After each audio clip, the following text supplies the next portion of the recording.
Welcome back to my YouTube channel. ಎಲ್ಲರೂ ಹೇಗಿದ್ದೀರಾ? ಎಲ್ಲರೂ ಚೆನ್ನಾಗಿದ್ದೀರಾ ಅಂತ ಭಾವಿಸ್ತಾ ಇವತ್ತಿನ ವ್ಲಾಗ್ನ ಸ್ಟಾರ್ಟ್ ಮಾಡ್ತಾ ಇದ್ದೀನಿ. ಇವತ್ತಿನ ವ್ಲಾಗಲ್ಲಿ ನಾನು ಮಾಡ್ತಾ ಇದ್ದೀನಿ ಮೊಳಕೆ ಕಟ್ಟಿದ ಹೆಸರುಕಾಳು ಸಾಂಬಾರ್. ನಾನಿವತ್ತು ಅನ್ನದ ಜೊತೆಗೆ ಮೊಳಕೆ ಕಟ್ಟಿದ ಹೆಸರುಕಾಳು ಸಾಂಬಾರನ್ನ ಮಾಡಿದ್ದೀನಿ. ಯಾವ ರೀತಿ ಮಾಡಿದೆ ಸಾಂಬಾರನ್ನ ತುಂಬ ರುಚಿಯಾಗಿ ಅನ್ನೋದನ್ನು ನಾನು ಇವತ್ತಿನ ವ್ಲಾಗಲ್ಲಿ ಶೇರ್ ಮಾಡ್ಕೊಂಡಿದ್ದೀನಿ. ನೀವು ಕೂಡ ನೋಡಿ ಮನೇಲಿ ಟ್ರೈ ಮಾಡಿ. ಇದ್ರ ಜೊತೆಗೆ ನಾನು ಒಂದು ಹೋಮ್ ಕಿಚನಿಗೆ ಹೆಲ್ಪ್ ಆಗುವಂಥ ಒಂದು ಟಿಪ್ ಕೂಡ ಆ್ಯಡ್ ಮಾಡಿದ್ದೀನಿ. ವಿಡಿಯೋ ಕೊನೆಯಲ್ಲಿರುತ್ತೆ. ಸೊ ವಿಡಿಯೋನ ಕೊನೆವರೆಗೂ ನೋಡಿ, ಇಷ್ಟ ಆದರೆ ಲೈಕ್ ಮಾಡಿ. ಇನ್ನೂ ಯಾರೆಲ್ಲ ನನ್ನ ಚಾನಲ್ಗೆ ಸಬ್ಸ್ಕ್ರೈಬ್ ಆಗಿಲ್ಲ, ಈಗಲೇ ಸಬ್ಸ್ಕ್ರೈಬ್ ಆಗಿ, ಹಾಗೆ ಲೈಕ್, ಶೇರ್, ಕಮೆಂಟ್ ಕೂಡ ಮಾಡಿ. ಬನ್ನಿ ಸ್ಟಾರ್ಟ್ ಮಾಡೋಣ. ಮೊದಲಿಗೆ ನಾನಿಲ್ಲಿ ಮೊಳಕೆ ಕಟ್ಟಿದ ಹೆಸರು ಕಾಳನ್ನ ತೊಗೊಂಡಿದ್ದೀನಿ. ಜೊತೆಗೆ ಒಗ್ಗರಣೆಗೆ ಹಾಗೂ ಮಸಾಲೆ ರುಬ್ಕೊಳ್ಳೋಕ್ಕೆ ಹಸಿ ಕಾಯಿನ ಸಣ್ಣ ಸಣ್ಣದಾಗಿ ಹೆಚ್ಚಿಟ್ಕೊಂಡಿದ್ದೀನಿ. ಹಾಗೆ ಹುರ್ಕೊಳ್ಳೋದಕ್ಕೆ ಈರುಳ್ಳಿ, ಶುಂಠಿ ಹಾಗೂ ಬೆಳ್ಳುಳ್ಳಿ ತೊಗೊಂಡಿದ್ದೀನಿ, ಕೊತ್ತಂಬರಿ ಸೊಪ್ಪು. ಹಾಗೆ ಒಗ್ಗರಣೆಗೆ ಇಲ್ಲಿ ನಾನು ಟೊಮ್ಯಾಟೊ ಮತ್ತು ಈರುಳ್ಳಿ ಮತ್ತು ಟೊಮ್ಯಾಟೊನ ತೊಗೊಂಡಿದ್ದೀನಿ. ಇದಿಷ್ಟು ಐಟಮ್ಸ್ನ ತೊಗೊಂಡಿದ್ದೀನಿ. ಫಸ್ಟು ನಾನಿಲ್ಲಿ ಬಾಣಲಿ ಇಟ್ಕೊಂಡು ಹುರ್ಕೋತೀನಿ ಈರುಳ್ಳಿ ಬೆಳ್ಳುಳ್ಳಿನ. ಬನ್ನಿ, ಹಂಚನ್ನ ಇಟ್ಕೊಂಡಿದ್ದೀನಿ. ಹಂಚು ಕಾದಿದೆ. ನಾನೀಗ ಈರುಳ್ಳಿ, ಬೆಳ್ಳುಳ್ಳಿ ಮತ್ತು ಹಸಿ ಶುಂಠಿನ ಹಾಕೋತಾ ಇದ್ದೀನಿ. ಸ್ವಲ್ಪ ಅದು ಕೆಂಪಗಾಗೋಷ್ಟು ಹುರ್ಕೋಬೇಕು. ಸ್ವಲ್ಪ ಎಣ್ಣೆನ ಹಾಕ್ಕೋತೀನಿ.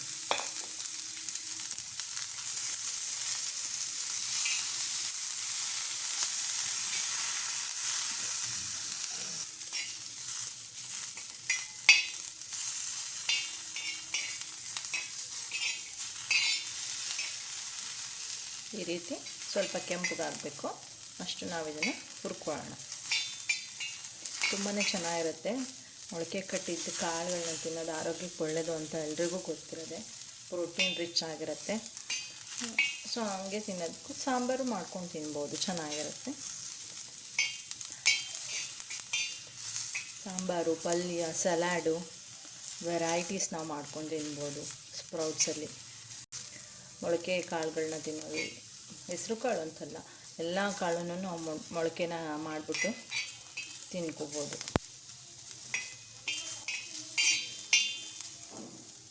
ಇವು ಕೆಂಪಗಾಗಿದ್ದಾವೆ. ನಾನಿವಾಗ ಸ್ಟವ್ನ ಆಫ್ ಮಾಡಿ ಸ್ವಲ್ಪ ಹೊತ್ತು ತಣ್ಣಗಾಗ್ಲಿಕ್ಕೆ ಬಿಡ್ತೀನಿ.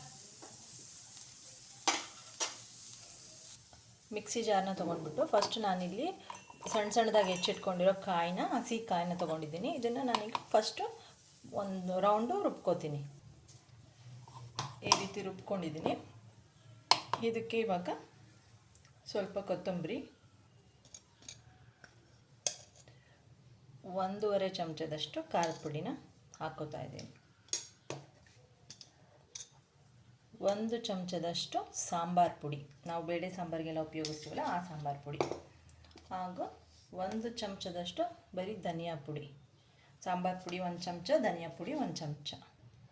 ಆಮೇಲೆ ಹುರ್ಕೊಂಡಿರೋ ಬೆಳ್ಳುಳ್ಳಿ, ಈರುಳ್ಳಿ ಮತ್ತು ಹಸಿ ಶುಂಠಿ ಹಾಕ್ಬಿಟ್ಟು ಸ್ವಲ್ಪ ನೀರನ್ನ ಹಾಕ್ಕೊಂಡು ಫುಲ್ ನುಣ್ಣಗೆ ರುಬ್ಕೊಳ್ಳೋಣ. ಈ ರೀತಿ ಫುಲ್ ನುಣ್ಣಗಾಗೋಷ್ಟು ನಾನು ರುಬ್ಬಿ ಎತ್ತಿಟ್ಕೊಂಡಿದ್ದೀನಿ. ಈಗ ಸಾಂಬಾರಿಗೆ ಒಗ್ಗರಣೆ ಹಾಕೋಣ. ಇಲ್ಲಿ ನಾನು 1-2 ಚಮಚದಷ್ಟು ಎಣ್ಣೆನ ಹಾಕ್ಕೋತೀನಿ. ಎಣ್ಣೆ ಕಾದಿದೆ. 1 ಚಮಚ ಸಾಸಿವೆ ಹಾಗೂ 1 ಚಮಚ ಜೀರಿಗೆ ಹಾಕ್ಕೊಳ್ಳೋಣ. ಈಗ ಹೆಚ್ಚಿಟ್ಕೊಂಡಿರೋ ಈರುಳ್ಳಿ,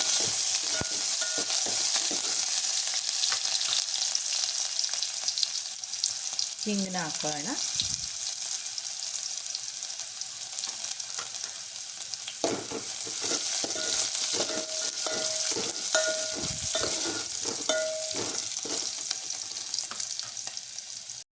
ಈರುಳ್ಳಿ ಕೆಂಪಗಾಗಿದೆ. ಈಗ ನಾವು ಟೊಮ್ಯಾಟೊನ ಹಾಕ್ಕೊಳ್ಳೋಣ.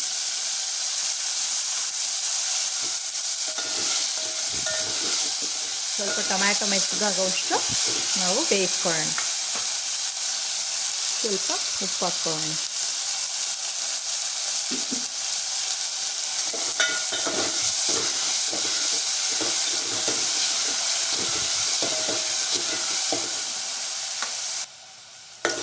ಟೊಮ್ಯಾಟೊ ಎಲ್ಲ ಚೆನ್ನಾಗಿ ಮೆತ್ತಗಾಗಿದೆ. ಈಗ ರುಬ್ಬಿಟ್ಕೊಂಡಿರೋ ಮಸಾಲೆನ ಹಾಕ್ಕೊಳ್ಳೋಣ.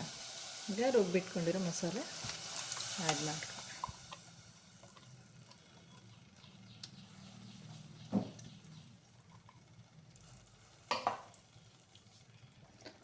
ಜಾರಲ್ಲಿರೋದೆಲ್ಲ ಮಸಾಲೆ ನೀಟಾಗಿ ಸ್ವಲ್ಪ ನೀರು ಹಾಕ್ಕೊಂಡು ಹಾಕ್ಕೊಳ್ಳೋಣ. ನೀರನ್ನ ನೋಡಿಕೊಂಡು ನಾವು ನೀರನ್ನ ಹಾಕ್ಕೊಳ್ಳೋಣ ಎಷ್ಟು ಬೇಕು ಅಂತ.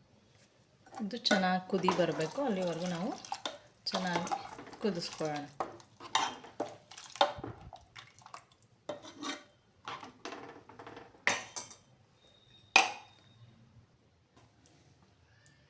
ಹೆಸರು ಕಾಳು ಜೊತೆಗೆ ನಾವು ಒಂದು ಆಲೂಗಡ್ಡೆ ಕೂಡ ಹಾಕ್ಕೊಳ್ಳೋಣ, ಚೆನ್ನಾಗಿರುತ್ತೆ. ಸೊ ಅದನ್ನು ಕೂಡ ಸಿಪ್ಪೆ ಎಲ್ಲ ತೆಗೆದುಬಿಟ್ಟು ಈ ರೀತಿ ಸಣ್ಣ ಸಣ್ಣಕ್ಕೆ ಕಟ್ ಮಾಡಿ ಒಂದು ಸ್ವಲ್ಪ ಹೊತ್ತು ನೀರಲ್ಲಿ ಹಾಕ್ಬಿಡೋಣ. ಒಂದು ಅರ್ಧ ಕುದಿ ಬಂದ ಮೇಲೆ ನಾವು ಇದನ್ನು ಹಾಕ್ಕೊಳ್ಳೋಣ. ಸಾಂಬಾರು ಚೆನ್ನಾಗಿ ಕುದೀತಾ ಇದೆ, ಒಂದು ಅರ್ಧ ಕುದಿದೆ. ಇದಕ್ಕೆ ನಾವೀಗ ಹೆಚ್ಚಿಟ್ಕೊಂಡಿರೋ ಆಲೂಗಡ್ಡೆನ ಹಾಕ್ಕೊಳ್ಳೋಣ.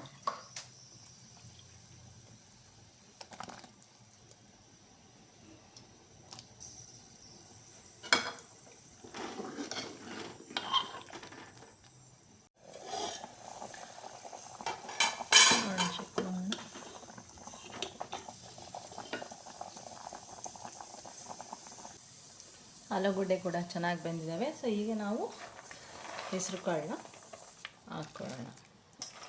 ಹೆಸರು ಕಾಳನ್ನ ಹಾಕ್ಬಿಟ್ಟು ನಾವು ಜಾಸ್ತಿ ಹೊತ್ತು ಬೇಯಿಸ್ಕೋಬಾರ್ದು, ಆಲ್ರೆಡಿ ನೆಂದಿರುತ್ತಲ್ಲ, ತುಂಬ ಹಸಿ ಇರ್ತವೆ. ಸೊ ಒಂದು ಕುದಿ ಬಂದ ತಕ್ಷಣ ನಾವು ಸ್ಟವ್ನ ಆಫ್ ಮಾಡ್ಕೋಬೇಕು.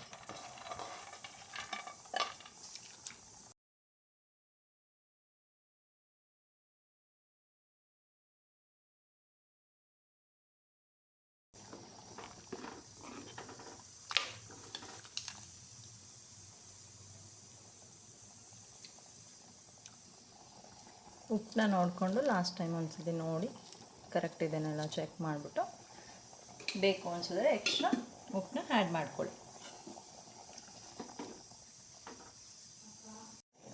ಎಷ್ಟು ಕುದಿ ಬಂದಿದೆ, ಇದು ನೀಟಾಗಿ ಕುದ್ದಿದೆ. ನಾವೀಗ ಲಿಡ್ನ ಕ್ಲೋಸ್ ಮಾಡಿಬಿಟ್ಟು ಸ್ಟವ್ ಆಫ್ ಮಾಡ್ಕೊಳ್ಳೋಣ. ನಾನು ವಿಡಿಯೋ ಸ್ಟಾರ್ಟಿಂಗಲ್ಲಿ ಹೇಳಿದ್ದೆ, ನಾನು ಒಂದು ಕಿಚನ್ ಟಿಪ್ಸ್ ಕೊಡ್ತೀನಿ, ವಿಡಿಯೋನ ಕೊನೆವರೆಗೂ ನೋಡಿ ಇದೆ ಅಂತ. ಆ ಟಿಪ್ ಏನಪ್ಪ ಅಂತಂದರೆ, ಫಸ್ಟು ಯೂಶ್ವಲಿ ಎಲ್ಲರ ಮನೇಲೂ ಪಲ್ಯಗಳು ಓಡಾಡ್ತಾ ಇರುತ್ತೆ, ತುಂಬ ಓಡಾಡ್ತಾನೆ ಇರುತ್ತಲ್ಲ. ಸೊ ಅದನ್ನು ನಾವು ಯಾವ ರೀತಿಯಾಗಿ ಸ್ವಲ್ಪ ಕಂಟ್ರೋಲ್ ಮಾಡ್ಬೋದು ಅನ್ನೋದಕ್ಕೆ ನಾನು ಇವತ್ತಿನ ಟಿಪ್ನ ಹೇಳ್ತಾ ಇದ್ದೀನಿ. ಏನಪ್ಪ ಅಂತಂದರೆ, ಒಂದು ಈರುಳ್ಳಿನ ತೊಗೋಬೇಕು, ಅದನ್ನು ಅರ್ಧಕ್ಕೆ ಕಟ್ ಮಾಡ್ಕೋಬೇಕು. ಈ ರೀತಿಯಾಗಿ ಕಟ್ ಮಾಡಿ ಒಂದು ಪೀಸ್ನ ತೊಗೊಂಡ್ಬಿಟ್ಟು ಇದಕ್ಕೆ ನಾವಿಲ್ಲಿ ಕೋಲ್ಗೇಟ್ ರೆಡ್ ಪೇಸ್ಟ್ ಆಗಿರ್ಬೋದು, ಕ್ಲೋಸಪ್ ಆಗಿರ್ಬೋದು, ಯಾವುದಾದ್ರೂ ಒಂದು ರೆಡ್ ಪೇಸ್ಟ್ನ ತೊಗೋಬೇಕು. ಸೊ ಅದನ್ನು ನಾವು ಈ ರೀತಿಯಾಗಿ ಪೂರ್ತಿ ಈರುಳ್ಳಿ ಮೇಲೆ ನೀಟಾಗಿ ಕೈಯಿಂದ ಸ್ಪ್ರೆಡ್ ಮಾಡ್ಕೋಬೇಕು. ಓಕೆ, ಇದಾದ ನಂತರ ಮನೇಲಿ ನಾವು ಸಾಮಗ್ರಿ ಇದ್ದೇ ಇರುತ್ತೆ, ಲವಂಗ. ಸೊ ಅದರಲ್ಲಿ ಒಂದು 2ರಿಂದ 3 ಲವಂಗನ ಅದ್ರ ಮೇಲೆ ಇಟ್ಕೋಬೇಕು. ಈ ರೀತಿ ಇಟ್ಕೊಂಡ ನಂತರ ಒಂದು 2ರಿಂದ 3 ಕರ್ಪೂರನ ನಾವು ಇದ್ರ ಮೇಲೆ ಇಟ್ಕೋಬೇಕು. ಈ ರೀತಿಯಾಗಿ ಅದು ಅಂಟ್ಕೊಳ್ಳುತ್ತೆ ಇಟ್ಟ ತಕ್ಷಣ. ಸೊ ಈ ರೀತಿಯಾಗಿ ನಾವು ಇದನ್ನು ಇಟ್ಬಿಟ್ಟು, ಜಾಸ್ತಿ ಯಾವ ಪ್ಲೇಸಲ್ಲಿ ಪಲ್ಯಗಳು ಓಡಾಡ್ತಿರುತ್ತೆ ಅಂತ ಗೊತ್ತಿರುತ್ತಲ್ವ ನಮಗೆ ಅಡುಗೆ ಮನೆಯಲ್ಲಿ. ಸೊ ಆ ಒಂದು ಪ್ಲೇಸಲ್ಲಿ ಇಟ್ಬಿಟ್ಟು ಈ ರೀತಿಯಾಗಿ ನಾವು ಇದನ್ನು ಹಚ್ಕೋಬೇಕು. ಅದು ನೀಟಾಗಿ ಉರಿಯುತ್ತೆ. ಸೊ ಆ ಒಂದು ಉರಿಯುವಾಗ ಅದರಲ್ಲೊಂದು ಘಾಟ್ ಸ್ಮೆಲ್ ಥರ ಬರುತ್ತೆ. ಸೊ ಅದು ಸ್ಪ್ರೆಡ್ ಆಗಿ ಆ ಸ್ಮೆಲ್ಲಿಗೆ ಪಲ್ಯಗಳು ಬರಲ್ಲ ಅಂತ ಹೇಳ್ತಾರೆ. ಸೊ ನಾನು ಇದನ್ನು ಟ್ರೈ ಮಾಡಿದ್ದೀನಿ. ಇದರಿಂದ ನನ್ನ ಮನೆಯಲ್ಲಿ ಸ್ವಲ್ಪ ಕಂಟ್ರೋಲ್ ಆಗಿರೋದಂತೂ ಖಂಡಿತ. ಅದೇ ರೀತಿ ನೀವು ಕೂಡ ಟ್ರೈ ಮಾಡಿ. ವಿಡಿಯೋ ಇಷ್ಟ ಆಗಿದರೆ ಲೈಕ್ ಕೊಡೋದನ್ನ ಮರಿಬೇಡಿ. ಇದಾಗಿತ್ತು ಇವತ್ತಿನ ವ್ಲಾಗ್. ನಾನು ಒಂದು ಅಡುಗೆ ಜೊತೆಗೆ ಒಂದು ಟಿಪ್ಪು, ಹೋಮ್ ಕಿಚನ್ ಟಿಪ್ ಕೂಡ ಹೇಳಿದ್ದೀನಿ. ಸೊ ಈ ವಿಡಿಯೋ ಯಾರಿಗೆಲ್ಲ ಇಷ್ಟ ಆಗಿದರೆ ಲೈಕ್ ಕೊಡೋದನ್ನ ಮರಿಬೇಡಿ. ಹಾಗೆ ಇನ್ನೂ ಯಾರೆಲ್ಲ ನನ್ನ ಚಾನಲ್ಗೆ ಸಬ್ಸ್ಕ್ರೈಬ್ ಆಗಿಲ್ಲ, ಈಗಲೇ ಸಬ್ಸ್ಕ್ರೈಬ್ ಆಗಿ ಲೈಕು, ಶೇರು, ಕಾಮೆಂಟ್ ಮಾಡಿ. ಆ್ಯಂಡ್ ಇದು ಇಷ್ಟ ಆಗಿದ್ದರೆ ನನಗೊಂದು ಕಮೆಂಟ್ ಮುಖಾಂತರ ತಿಳಿಸಿ. Thank you so much. ಹಾಗೆ ನೆಕ್ಸ್ಟ್ ಒಂದು ವಿಡಿಯೋ ಜೊತೆಗೆ ನಾನು ಇನ್ನೂ ಒಂದು ಟಿಪ್ ಜೊತೆ ನಾನು ನಿಮ್ಮನ್ನು ನೆಕ್ಸ್ಟ್ ವಿಡಿಯೋದಲ್ಲಿ ಭೇಟಿ ಆಗ್ತೀನಿ. ಅಲ್ಲಿವರೆಗೂ keep watching Yashoda Keshav YouTube channel. Thank you so much.